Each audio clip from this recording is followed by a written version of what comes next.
Bueno, buenos días a todos. Bueno, hoy vamos a ver un pasaje, ya os aviso, un tanto,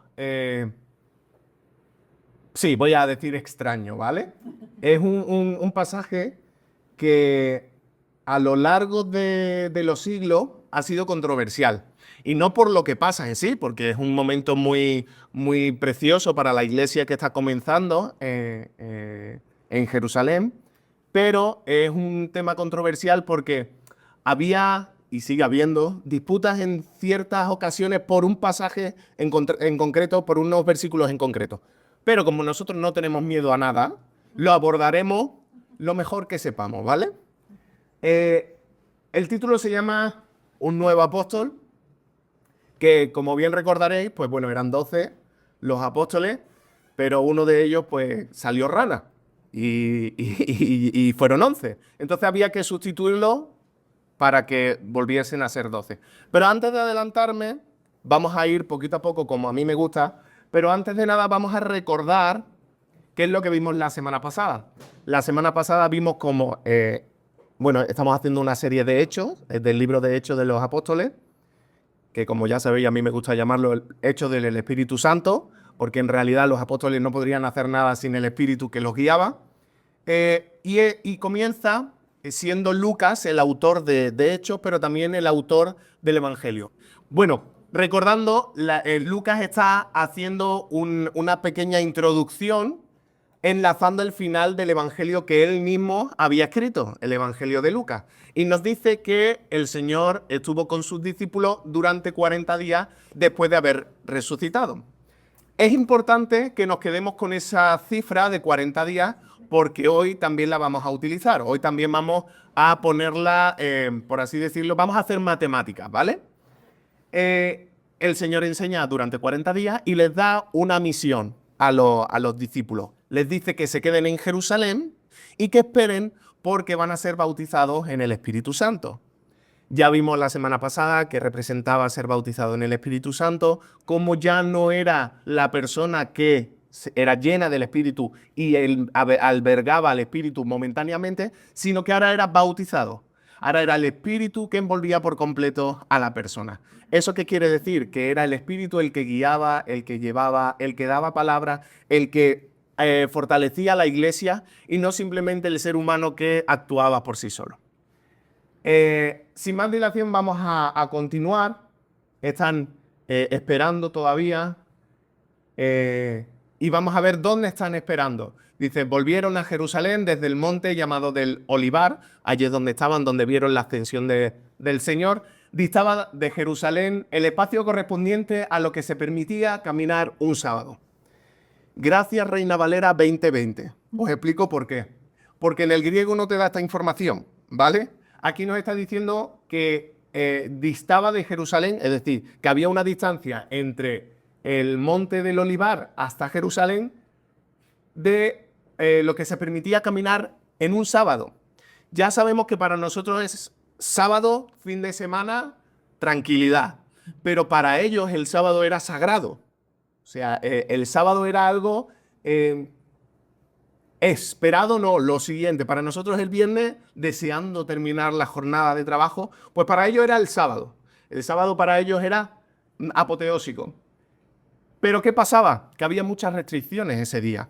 No se podía trabajar, no se podía hacer esfuerzo, no se podía cargar nada por la calle. Es decir, había tantas cosas que una de ellas era que no se podía caminar más de 2000 codos. Eso está en la ley, eso está en el Pentateuco, lo podemos revisar y mirar, pero no se podía caminar más de 2000 codos. Y vosotros pondréis, ¿y cómo mido yo 2000 codos? Bueno, pues yo lo digo, ¿vale? Eso eran entre 900 y 1100 metros, aproximadamente 1 kilómetro. O sea, tú no podías andar más de 1 kilómetro. Imagínate que te pilla y ya haces el kilómetro y dices, pero mi casa está a 20 metros. Pues no podías andar. Te tenías que quedar. No. Pero hemos entendido, ¿no? Más o menos. Entonces, estaba a una distancia ese monte de Jerusalén, a una distancia de aproximadamente 1 kilómetro. No es mucho. Pero claro, vemos en el griego, y el griego te dice que está a distancia de un sábado. Dice, voy a estar todo el día entero andando hasta llegar. No, es que solo se permitía andar durante el sábado 1 kilómetro exclusivamente. Y dice, cuando llegaron, los que vieron a Jesús ascender, subieron al aposento alto. ¿Nos recuerda algo ese término, aposento alto?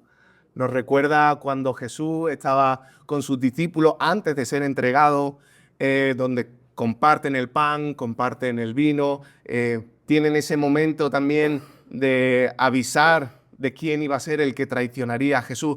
Todo eso nos recuerda a ese aposento alto. Lucas no nos dice si es el mismo aposento alto, porque ¿qué quiere decir aposento alto? La habitación de arriba. Es simplemente la habitación de arriba. Puede ser la habitación de arriba de la casa de Pedro, puede ser la habitación de arriba de la casa de Juan, no se sabe, pero nos recuerda ese aposento alto. Y es importante que tengamos en mente lo que sucedió en aquel aposento alto tiempo antes de que Jesús fuese entregado. Donde estaban Pedro, Jacobo, Juan, Andrés, Felipe, Tomás, Bartolomé, Mateo, Jacobo hijo de Alfeo, Simón el celote y Judas, hermano de Jacobo. Si vais a tener hijos, aquí tenéis una lista para ponerle nombre, ¿vale? Después dice, y todos ellos, junto a las mujeres, a María, la madre de Jesús, y a los hermanos de éste, eran constantes y unánimes en oración y ruego. Este es el versículo que hemos leído, parte de ese versículo. Eran constantes y unánimes en oración y ruego. Estaban esperando esa palabra tan anhelada que Jesús le había dado de parte del Padre, que iban a recibir poder por parte del Espíritu Santo, que iban a ser bautizados en el Espíritu Santo. Pues ellos estaban ahí esperando, anhelando que llegase ese momento. Vamos a ir por parte porque aquí, aunque vemos muchos nombres, es importante que analicemos parte por parte. Si os ponéis a contar los nombres de todas estas personas, hay 11, sin contar del versículo 14 para abajo, ¿vale? Hay 11. Esos son los apóstoles que todavía quedaban en el aposento alto. Como bien sabemos, el apóstol número 12 era Judas, pero entregó a Jesús. Y tranquilo que este va a ser el versículo candente, polémico que vamos a tratar, ¿vale? Y todos estos, además, dice que junto a las mujeres, en griego no quiere decir que estaban las mujeres de los apóstoles, sino que da un sentido de que eran unas mujeres habituales al grupo. ¿Quién serían estas mujeres? Podría decir nombres, y los voy a decir, porque me parece interesante en el Evangelio de Lucas, también podemos verlo en el resto de evangelios, pero ya que Hechos de los Apóstoles es un escrito de Lucas, vamos a mencionar también el Evangelio de Lucas. En el Evangelio de Lucas aparecen muchas mujeres que seguían a Jesús. Había muchas mujeres que escuchaban a Jesús, que aprendían sus enseñanzas, que seguían a Jesús, que estaban junto a ellos. Por lo tanto, que Lucas haya dicho junto a las mujeres, eso quiere decir que era el grupo de mujeres habitual que siempre estaba tanto con los apóstoles como con el resto de discípulos, siguiendo al Señor, escuchando sus enseñanzas y aprendiendo de todo lo que el Señor les decía. Algunas de las mujeres que nos puede venir a la mente puede que fuese María Magdalena. El Señor trató en su vida y ella empezó a seguirle. María Magdalena puede ser una de ellas. Pero hay dos mujeres que quizá ni os suenan los nombres, Juana y Susana. Y rima y todo, Juana y Susana. Pues estas dos mujeres eran colaboradoras para que el mensaje de Jesús pudiese continuar. Ellas proporcionaban de su dinero, de su material, de lo que ellas tenían para ayudar tanto a los discípulos como a Jesús en sus enseñanzas. Eso lo podemos ver en Lucas 8, del 2 al 3, que aparecen estas dos mujeres. Puede que también estuviesen entre estas mujeres Marta y María, las hermanas de Lázaro. Es lo más probable que también estuviesen allí. O Salomé, la madre de Jacobo y Juan, dos de los apóstoles. Lo más probable es que esas mujeres, cuando Lucas está mencionando este grupo de mujeres, Teófilo, que es el receptor de este escrito, supiese quiénes eran.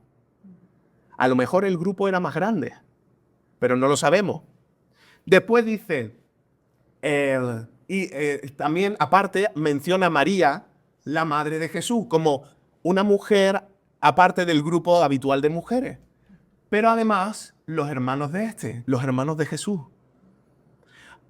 No solo estaba María, sino que estaba la familia de Jesús, esperando la promesa tan esperada.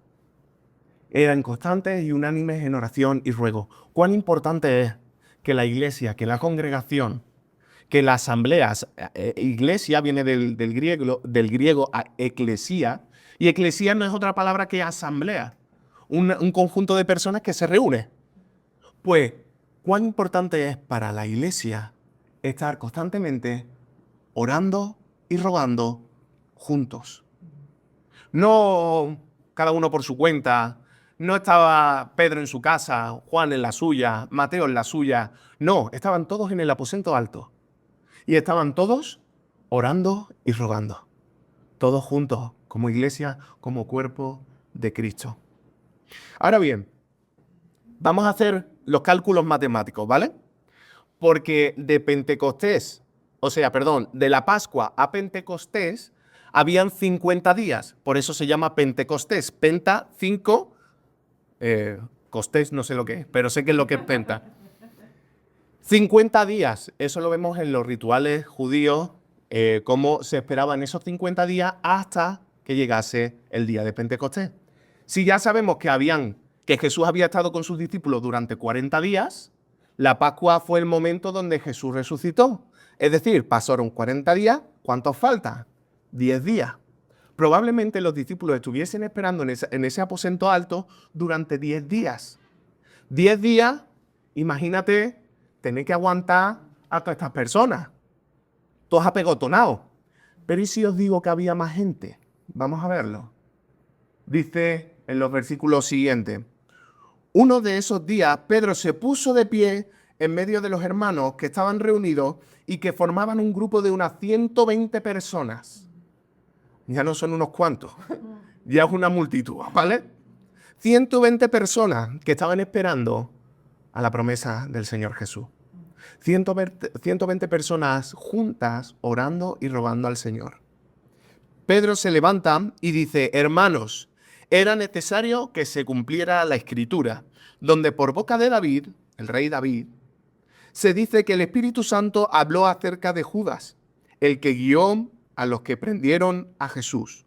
Nosotros lo considerábamos como uno de los nuestros, porque había tomado parte en nuestra tarea. Durante estos 10 días, Pedro estaría dándole vueltas a la cabeza a todo lo que había pasado hasta entonces. Porque si no, no se levantaría en medio de la congregación a decir estas palabras. Él estaría meditando también en las Escrituras, porque las menciona.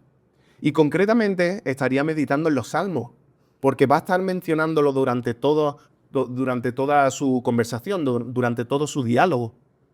Él estaría meditando en la palabra del Señor mientras oraba y buscaba dirección de parte del Señor.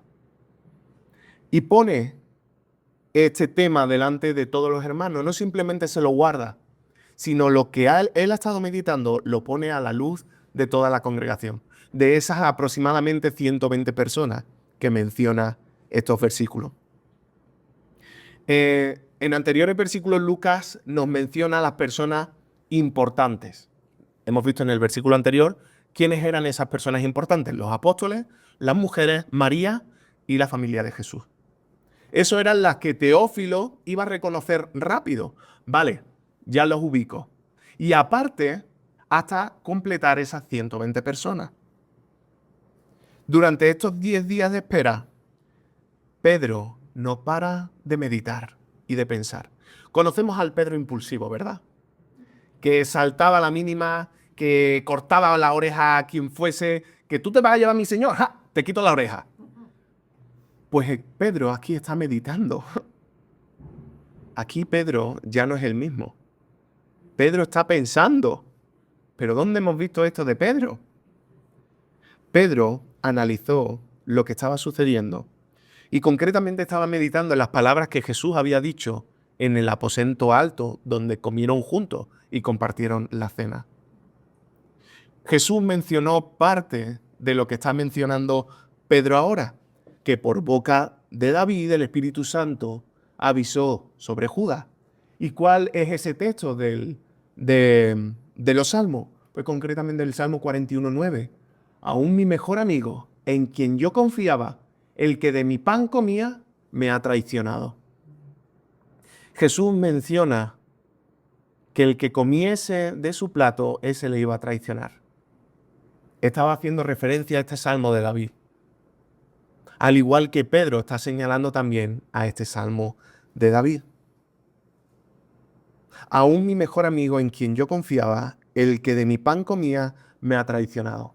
Pero cuidado aquí, porque no solo ha traicionado a Jesús, ha traicionado a todo el mundo, porque todos confiaban en Judas. Era uno de ellos. Como dice el mismo Pedro, nosotros los considerábamos como uno de los nuestros, porque había tomado parte de nuestra tarea. Era uno de nosotros, trabajaba con nosotros, comía con nosotros, se reía con nosotros, contaba chistes como el que menos, pero nos traicionó. Lo considerábamos como uno de los nuestros. Pero sigue hablando Pedro y dice, Judas, con el dinero de su delito, había adquirido un campo donde se tiró de cabeza y se reventó. Todas sus entrañas quedaron derramadas. Este suceso se divulgó entre todos los habitantes de Jerusalén y a aquel lugar se le llamó en su propia lengua Aceldama, que significa campo de sangre. Qué escena más bonita, ¿verdad? Es preciosa. Un hombre que se cae, que se revienta en el suelo, se desparraman todas sus entrañas. Perdona. No es una escena bonita. Y este es el pasaje controversial que os mencionaba antes. ¿Y por qué es controversial? Porque Mateo habla de este suceso de otra manera. Que no cunda el pánico. Vamos a verlo, ¿vale? ¿Qué es lo que dice Mateo?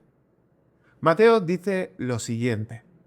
Judas, el que lo había entregado, viendo que era condenado, devolvió arrepentido las 30 piezas de plata a los principales sacerdotes y a los ancianos. Y les dijo, yo he pecado entregando sangre inocente.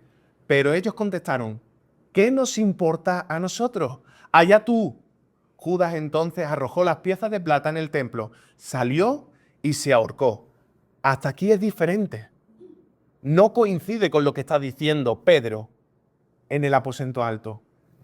Tranquilo. Los principales sacerdotes tomaron las monedas y dijeron, no está permitido echarlas en el tesoro de las ofrendas porque este dinero está manchado de sangre. Y después de consultar, compraron con ellas el campo del alfarero para sepultura de los extranjeros. Por eso aquel campo se llama hasta el día de hoy campo de sangre. Vale, ¿cómo abordamos esto? Nos está diciendo una cosa que sucedió de dos maneras diferentes. Vamos a analizarlo poco a poco. Podríamos incluso intentar ligar unas con otras. Podríamos llegar a la conclusión de que, aunque Mateo nos está diciendo que Judas se ahorcó, que Judas arrepentido fue a devolver las monedas de plata que le habían entregado porque se dio cuenta que no simplemente había traicionado a Jesús, sino que lo había entregado, que había hecho que lo apresaran para matarlo, no simplemente para interrogarlo, no, es que lo iban a matar. Y Judas fue arrepentido, pero no quisieron cogerle el dinero, porque estaba manchado de sangre. Mateo no nos dice dónde se ahorca, simplemente dice que se quita la vida. En cambio, Lucas, en boca de Pedro, nos dice otro detalle diferente. Hay que entender que la muerte de Judas, como dice el versículo 19, se divulgó entre todos los habitantes de Jerusalén. Y para ello, para que lo entendamos mejor, voy a pedir voluntarios, ¿vale? Voy a pedir, por ejemplo, a Emanuel, por favor, que pueda venir. Que pueda venir Lorri, Coin, por favor. Alena y Michelle, por favor. Y quiero que hagáis, por ejemplo, tú aquí y una fila para allá. ¿Vale? Una fila para allá. Aquí, Emanuel, si quieres ponerte. Vale. Y mirad para allá. Yo le voy a decir una cosa a Lorri. Y Lorri va a intentar transmitirlo al siguiente que hay delante. ¿De acuerdo? Échate un poquito más para adelante para que no te enteres de nada. Tengo los pies helados del frío que hace. Solo puedes decirlo una vez. Divúlgalo. Bueno, Adelante. vamos a hacer la excepción para la gringa que no entiende qué, ¿vale? Una vez más. Vale, solo una vez contigo, ¿vale? Ok, ok. Hacer ruido para que no se enteren. ¿Vale? Emanuel, date la vuelta para que puedas... Está mal que comenzaste conmigo, pero vos ahí. Solo una vez, ¿vale? Solo lo puedes decir una vez. A ver. Vosotros concentrados, díselo. Que no. Lo que te acuerdes. Esto es la divulgación, ¿vale? ¿Vale? Vamos a dejar que le cuente tranquilamente, ¿vale? Yo he dicho una frase más corta, pero aquí lleva En serio, no sé nada. lo que tú te hayas enterado. Eso es lo que sé. Vale. ¿Vale, Coin? Coin, por favor. ¿Vale? Ya está destruida. ¿Vale, Coin? Si puedes seguir y decirle algo.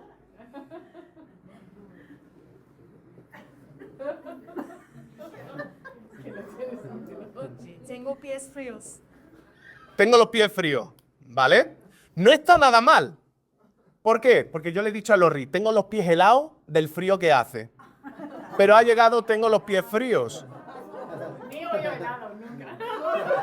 Os podéis sentar, muchas gracias. Muchas gracias. ¿Por qué hago esto? Para que entendamos qué es lo que pasa con la divulgación. Aquí nos está diciendo claro que, pongo el versículo concreto, que todo esto que le pasó a Judá se divulgó. Perdonad, paso. Se divulgó. Fue algo que resonó en todos lados. Se divulgó entre todos los habitantes de Jerusalén. Yo he dicho, tengo los pies helados del frío que hace, pero ha llegado que tengo los pies fríos. ¿Es lo mismo? Sí. ¿De otra manera? Sí. Pues lo mismo pasa aquí. No nos tiene que dar temor en ver diferencias en textos diferentes. ¿Por qué? Porque al final lo que estamos viendo son perspectivas diferentes de un mismo hecho. Lo importante no es cómo sucedió, lo importante no es dónde sucedió, sino que Judas, arrepentido de lo que había hecho, murió por causa de la entrega a Jesús. Eso es lo importante. Que Judas murió por causa de su pecado, por causa de haber entregado al Maestro.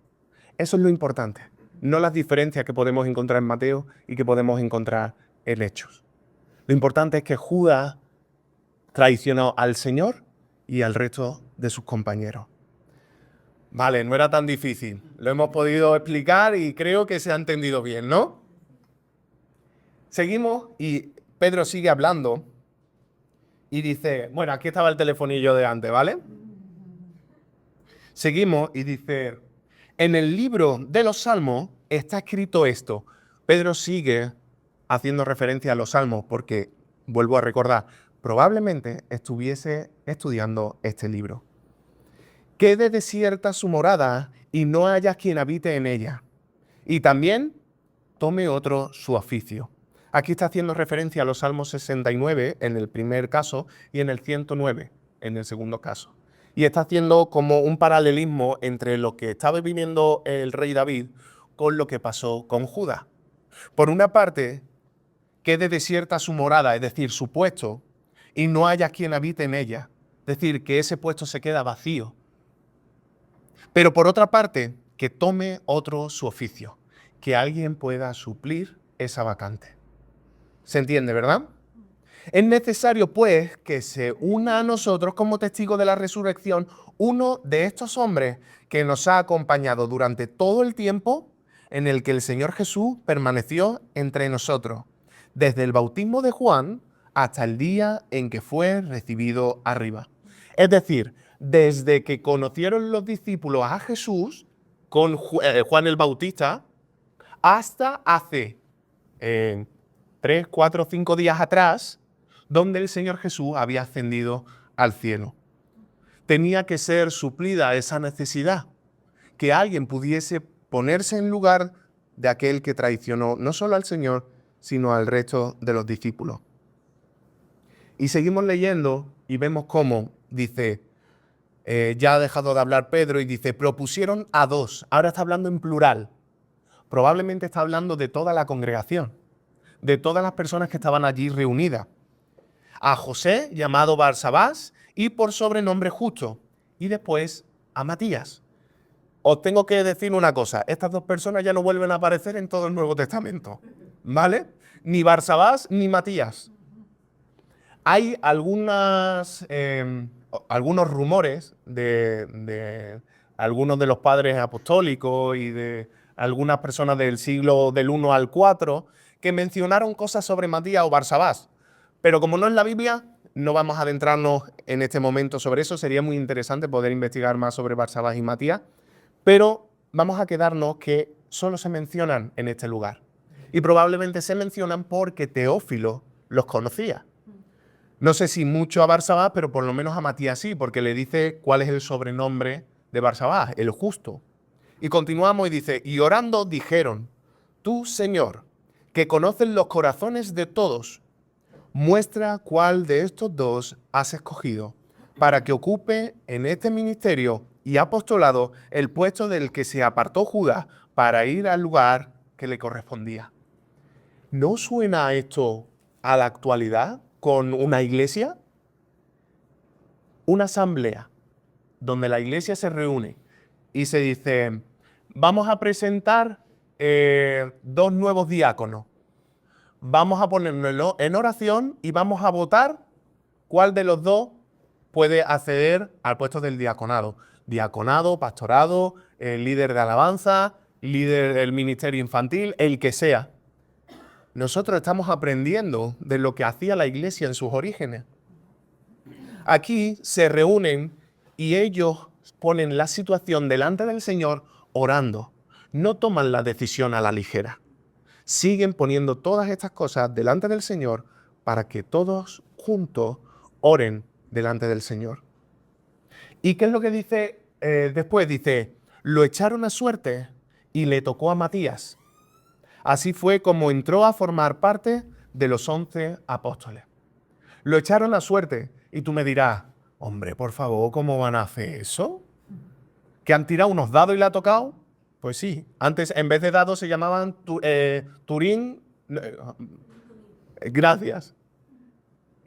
Antes, cuando se tenía que tomar una decisión importante y no querían ser ellos los que decidiesen, daban la oportunidad, entre comillas, a Dios para que Él actuase. ¿Y cómo era esa forma? Echándolo a suerte. No es como el azar que nosotros hoy conocemos. Es un depósito de fe, por así decirlo, que ellos confiaban en que Dios, mediante eso, iba a elegir. No iban a ser ellos no tenían control de, vamos a llamarlo dados, de esos dados. El que tenía el control de la suerte era Dios. Entonces Dios eligió a Matías. Hoy no haríamos eso. Hoy no diríamos, bueno, pues tenemos para el ministerio infantil a Lorri y a Coin. Vamos a echar los dados a ver quién le toca. Nos miraríamos hasta raro, pero sí que pondríamos en oración esta situación y en votación elegiríamos qué candidato veríamos más acorde. Pero no por nuestra propia decisión, sino porque de antemano ya lo hemos puesto en oración y hemos buscado al Señor para que nos guíe y nos ayude a tomar la decisión. Como vemos, hasta aquí termina el pasaje que vamos a ver esta semana. Es un pasaje intenso, ¿vale? Vamos a llamarlo intenso. Pero es un pasaje necesario. No solo para Teófilo, para que entendiese cómo pasó todo esto, sino para nosotros también para aprender a cómo actuar frente a los problemas. Mira, voy a hacer una mención de solo unos poquitos problemas que ha surgido en la iglesia desde sus orígenes, ¿vale? Disputa sobre si los gentiles conversos debían cumplir con la ley de Moisés. Esto lo veremos con tiempo en Hechos 15. Había problemas porque los gentiles que se convertían les decían que se tenían que circuncidar. Y los gentiles dicen, ¿perdona? Yo no voy a hacer eso. Entonces hubo disputa, ¿vale? Este primero. habían controversias y herejías, surgían controversias y herejías cristológicas, como el arrianismo que decía que Cristo no era completamente divino, como el nestorismo, el nestorianismo que decía que Cristo tenía dos personas, la divina y la humana. Cosas raras. O monofisismo, donde decían que Cristo tiene solo una naturaleza, la divina. Esto surgió durante los siglos IV y V. Después la división de la Iglesia a principios del siglo XI, donde se dividió la Iglesia católica romana por un lado y la Iglesia ortodoxa por otro lado. Y esa división continúa a día de hoy. Después la corrupción de la Iglesia católica, como la venta de indulgencia y debates sobre la autoridad de la Biblia frente a la tradición a principios del siglo XVI. Aunque surge el protestantismo, nosotros somos bautistas, que venimos de ese protestantismo, aunque surge esa idea de volver a las Escrituras, también aparecen divisiones internas entre luteranos, calvinistas, anabaptistas, anglicanos, etc., etc., etc.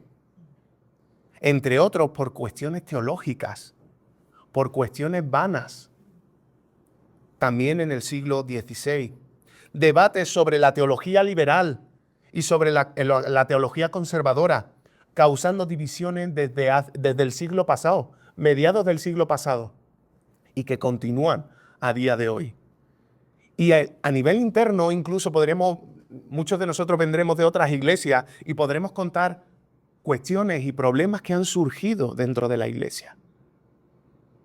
Y aquí en este pasaje vemos cómo la iglesia estaba pasando por una dificultad, que alguien les había traicionado, que alguien había manchado lo que el Señor Jesús había hecho, que alguien había entregado al Maestro.